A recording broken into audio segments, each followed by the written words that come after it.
நீதிமொழிகள் 10ஆம் அதிகாரம் அதனுடைய 3ஆம் வசனத்தை வாசிப்போம். கர்த்தர் நீதிமான்களை பசியினால் வருந்த விடார், துன்மார்க்கருடைய பொருளையோ அகற்றி விடுகிறார்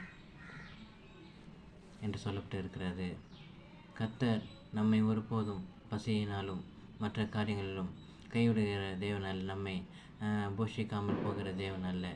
ஏனென்றால் அவர்கள் தேவன் நம்ம ஒருவரும் போஷிக்கிறவராயும் நம்மை அரவணைக்கிறவராயும் ஏற்ற காலத்திலே நமக்குண்டான எல்லாவித தேவைகளை சந்திக்கிறவராயும் ஒவ்வொரு நாளும் பாதுகாக்கிறவராயும் இருக்கிறார். அது மாத்திரமல்ல, மனிதர்களையும் மாத்திரமல்ல, அவர் காக்கை குஞ்சுகளையும் மற்ற ஜீவன்களுக்கும் அவர் ஆகாரம் கொடுக்கிறவரையும் உணவு கொடுக்கிறவரையும் அவைகளையும் கைவிடாதவராயும் இருக்கிறார்.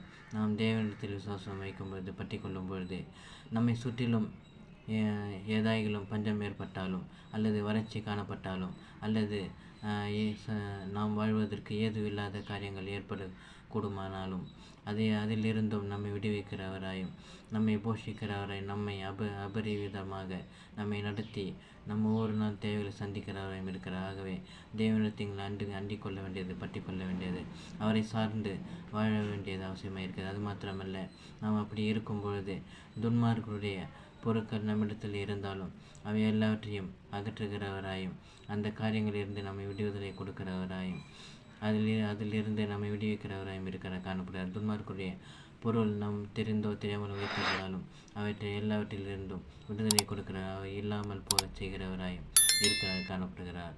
ஆமென். கர்த்தர்